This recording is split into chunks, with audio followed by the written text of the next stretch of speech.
ये दुनिया भर का क्या इस पे खुशी मनाने की चीज है? 800-900 रुपया से आपके जीवन में क्या परिवर्तन आ जाएगा? आप इसको सोच के देखिए। आखिर कौन सी सुविधाएं आपको सरकार ने दे दिया? नमस्कार साथियों, बहुत बहुत स्वागत है सरकारी नौकरी 2.0। दोस्तों, अभी तक आपने यदि हमारे चैनल को सब्सक्राइब नहीं किया तो सब्सक्राइब कर लीजिए लेटेस्ट अपडेट के लिए। देखिए, कुछ महत्वपूर्ण अपडेट हैं, उन पे बात करने के लिए गया और किस तरह आउटसोर्स कर्मचारियों का लगातार शोषण चल रहा है उसको लेके। देखिए, अप्रैल महीना बीत चुका है, मई का महीना चल रहा है और निगम को लेकर कोई भी खुलबुलाहट नहीं है। कुछ जगह पे ये भी सुनने में आया, आप लोगों को भी पता होगा कि कुछ जगह पे 800-900 रुपये वेतन बढ़ के आने की बात हुई है। तो आप सोच के देखिए, 16,000 20,000 कहकर 800-900 रुपये अगर वेतन में इंक्रीज भी कर दिया तो उससे क्या फायदा? इससे खुशी मनाने की जरूरत है। बहुत लोग इस पे बहुत खुशी मना रहे हैं, हो हल्ला कर रहे हैं, इतना की वेतन वृद्धि हो गई, ये दुनिया भर का क्या इस पे खुशी मनाने की चीज है? 800-900 रुपये से आपके जीवन में क्या परिवर्तन आ जाएगा? आप इसको सोच के देखिए। आखिर कौन सी सुविधाएं आपको सरकार ने दे दिया? कौन सी नौकरी की सुरक्षा दे दिया? तब भी तो यही स्थिति है। तनख्वाह आपका अपने कभी नहीं आएगा शासन के हिसाब से, आएगा कंपनी अपने मनमानी हिसाब से देगी। कोई व्यवस्था में परिवर्तन नहीं अगर ऐसा है तो। लेकिन इसमें भी संदेह है, इसमें भी संदेह है, क्योंकि 800-900 रुपया 1200 रुपया जो बढ़ने की बात है वो कुछ कुछ विभागों में हुआ है महंगाई भत्ते के तहत पे। कई सारी ऐसी पेपर्स की कटिंग है और बहुत सारे वायरल फर्जी न्यूज भी चल रहे हैं। इसमें अलग अलग तरीके से भ्रमित किया जा रहा है आप लोगों को। देखिए, अब कर्मचारियों को एक पहली चीज तो ये है कि एक मन बनाना होगा कि हमको करना क्या है, क्या हम किसी चीज के कुछ करने की स्थिति में है। आज सुबह ही मैंने जब वीडियो पोस्ट किया था तो एक कर्मचारी भाई ने कहा कि हम सरकार का कुछ नहीं कर सकते, तो मैंने उन्हें रिप्लाई किया कि भाई हम विरोध तो कर सकते हैं शांति तरीके से। उन्होंने कहा कि भाई कहाँ जाएंगे, कहाँ से विरोध करेंगे? जहां हम कार्य कर रहे हैं वहां विरोध करेंगे, वहां से निकाल दिए जाएंगे। बस यही जो डर है निकाल दिए जाने का। मेरे भाई, आप सोच के देखिए, अभी आपको जो स्थिति मिल रही है स्थिति, उसमें आपका क्या व्यवस्थाएं चल पा रही हैं? आपकी स्थिति सही है?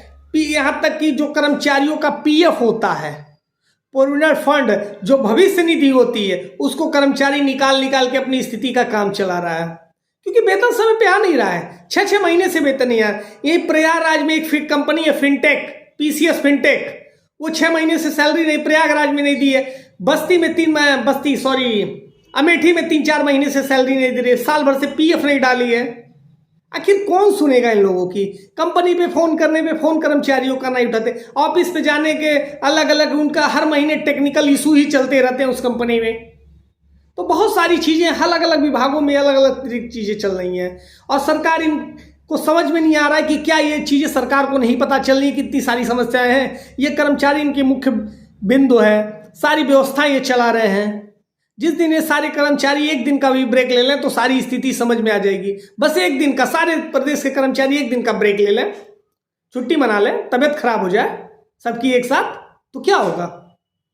मैं ये नहीं कह रहा हूं कि ये करने के लिए, परंतु ऐसी चीजें हो सकती हैं। अब कर्मचारियों को ये मन बनाना होगा कि हमें करना क्या है, क्या हमें इस तरह की जॉब करने की जरूरत है।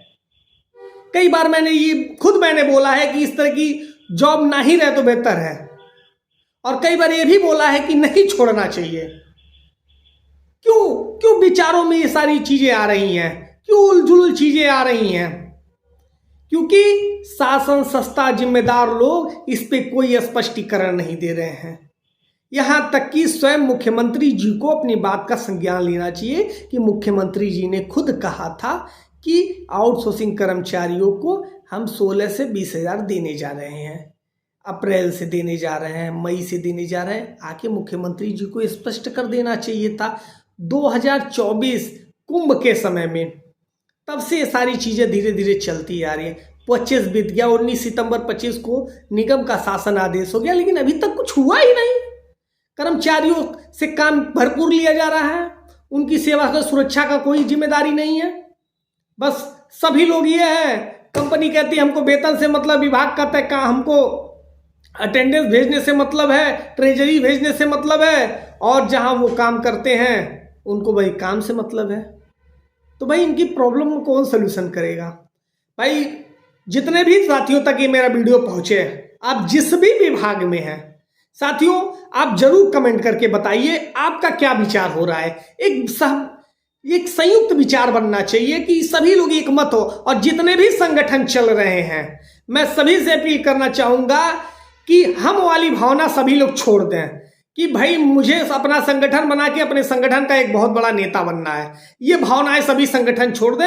अगर कर्मचारियों के लिए लड़ना चाहते हैं तो सभी संगठन एक छत के नीचे आकर सभी के साथ एक लड़ें। अलग अलग अपने आप को नेता बनने के चक्कर में इन कर्मचारियों का क्षण मत कर दीजिए।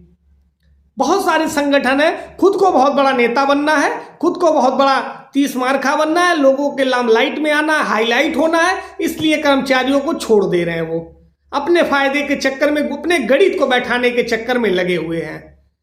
तो आप सभी से रिक्वेस्ट है, कर्मचारी बंधु आप अपनी स्थिति स्पष्ट कीजिए, और जो भी संगठन के लोगों तक अगर मेरी वीडियो पहुंच रही है तो पूरे भारत के जितने भी संगठन चल रहे हैं सभी लोग एक बैठक कीजिए, संयुक्त बैठक, और आपसी सहमति से हमको बड़ा नेता नहीं बनना है, आपको बड़ा नेता नहीं बनना है, संयुक्त तरीके से मिलकर एक व्यवस्था बनाई जा सके।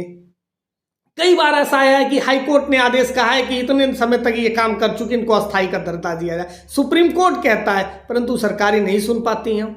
आखिर क्या समस्या है सरकार को? अपना वेतन बढ़ाना है तो 24% बढ़ा ले रहे हैं, लेकिन इन कर्मचारियों का क्यों नहीं कर पा रहे हैं?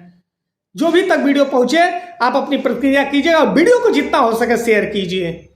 अगर आप मुझे ताकत देंगे तो मैं बता दे रहा हूं, मुझे नेता नहीं बनना है, मुझे कर्मचारियों के लिए लड़ना है। फिलहाल आपको वीडियो अच्छा लगा हो तो लाइक शेयर आपके जिम्मे है। जय हिंद, जय भारत।